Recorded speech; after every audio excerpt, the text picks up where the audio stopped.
Assalamualaikum warahmatullahi wabarakatuh. Dalam kesempatan ini kita akan membahas tentang konsep dasar tegangan atau stres. Secara konsep fisika, tegangan atau stres itu adalah gaya persatuan luas. Artinya kalau misalkan ini ada suatu batang yang dia dikenai suatu gaya tertentu, di mana batangnya ini memiliki luasan A, dia dikenai suatu gaya, misalnya dalam hal ini adalah gaya tarik, ditarik ke sini sebesar F, FVC ini, maka tegangan itu adalah besarnya gaya persatuan luas. Jadi tegangan adalah besarnya gaya perluasan. Artinya di sini kalau misalnya kita tidak ingin tegang atau stres, maka jangan terlalu besar gaya atau jangan terlalu banyak gaya, tetapi sebaiknya hatinya yang dilapangkan atau hatinya yang diluaskan. Itu untuk mengingat pengertian dari tegangan atau stres. Selanjutnya, kalau misalkan ada suatu kubus kemudian dikenai suatu gaya tertentu, misalkan ada beberapa gaya yang biasanya ini kubus ini dikenai gaya, masing-masing gaya itu nanti akan memiliki perpindahan atau displacement atau deformasi dengan bentuk yang macam-macam. Atau displacementnya itu sangat tergantung pada gaya atau arah gaya yang bekerja pada kubus ini. Misalkan kubus yang dikenai gaya tarik, maka dia akan memipih dan memanjang semacam ini. Dan ini akan berbeda dengan kubus yang dikenai gaya tekan, dia akan memanjang ke atas semacam ini. Sedangkan kalau terdapat gaya shear di mana yang bagian atas gayanya ke kiri dan yang bagian bawah itu ke kanan, maka dia akan membentuk jajar genjang semacam ini. Masing-masing kondisi ini itu sangat-sangat tergantung pada jenis stresnya atau sangat tergantung pada arah gayanya. Kalau gaya tarik maka demikian, kalau kompres maka demikian, dan shear maka hasilnya demikian.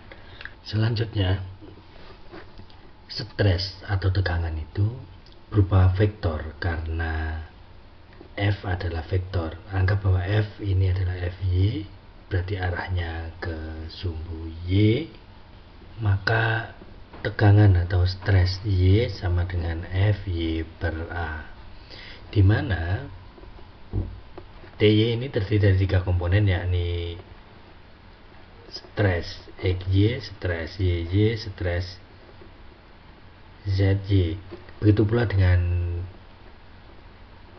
traksi Z dan traksi X, juga terdiri dari 3 komponen.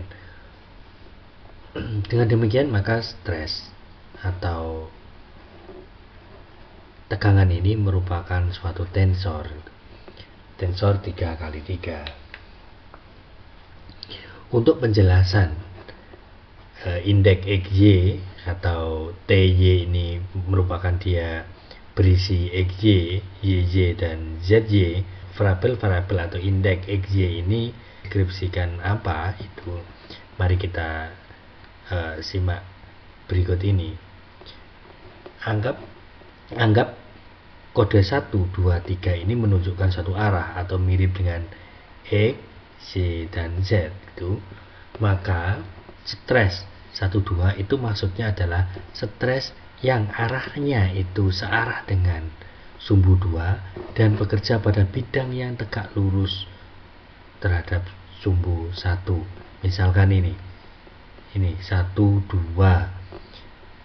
dia arahnya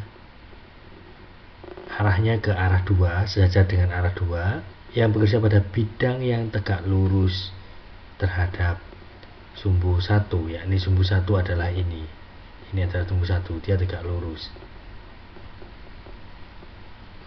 Dengan demikian, kalau misalnya suatu kubus ini terus kemudian masing-masing ditandai ini sebagaimana dengan tadi, maka tensor stres itu adalah tensor stres IJ, di mana I ini adalah menunjukkan baris dan J merupakan menunjukkan kolom, maka dia terisi oleh stres 11, stres 21, stres 31, di mana pada bagian ini merupakan komponen stres yang arahnya itu adalah ke arah sumbu 1, misalkan nih stres 21, stres 21, ini arahnya ke arah 1, itu semuanya ini ke arah 1, arahnya sejajar dengan arah 1.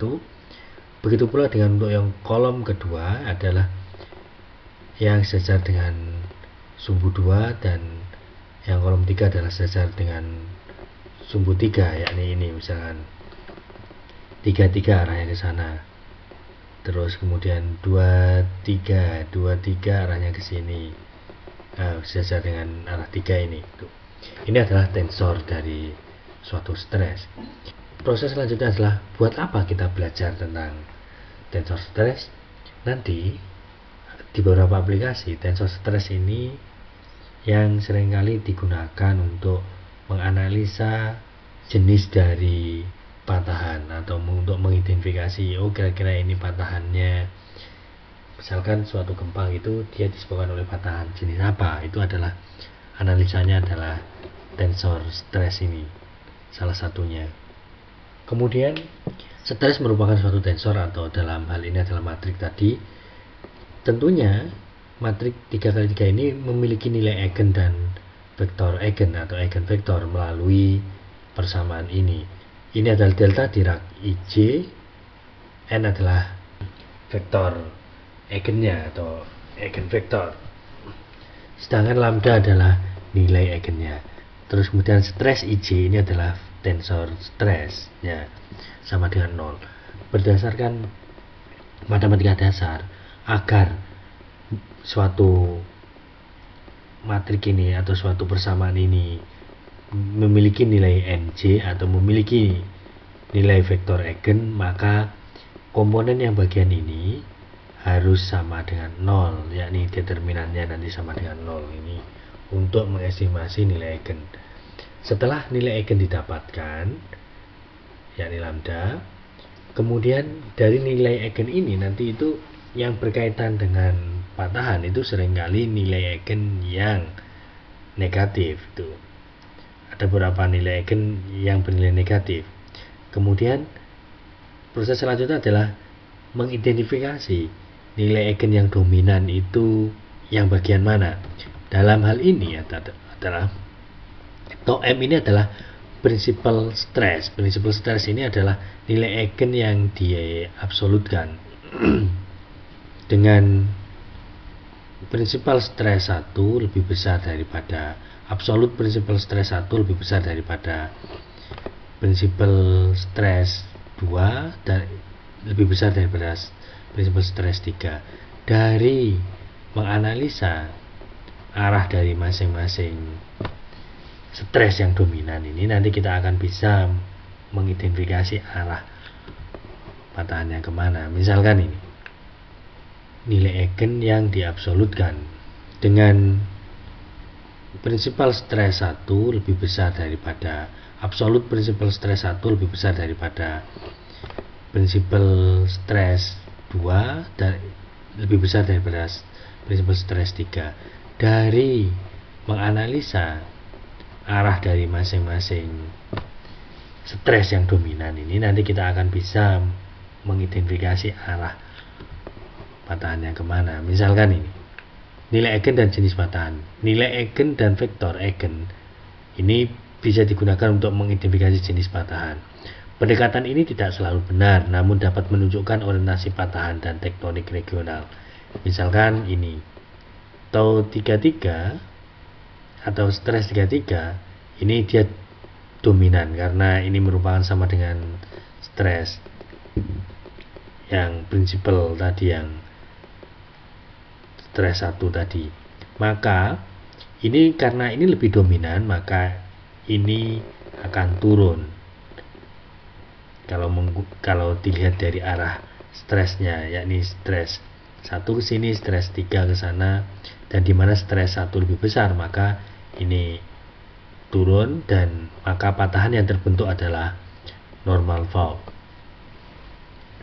Selanjutnya dalam kasus ini prinsipal stresnya yang paling besar adalah arah ini, yakni tau 1 ini, Dan sedangkan stres 33 ini sama dengan stres 3, yakni ini prinsipal stres yang paling kecil, sehingga karena ini didorong ke sana, maka ini akan membentuk reserve atau thrust fault.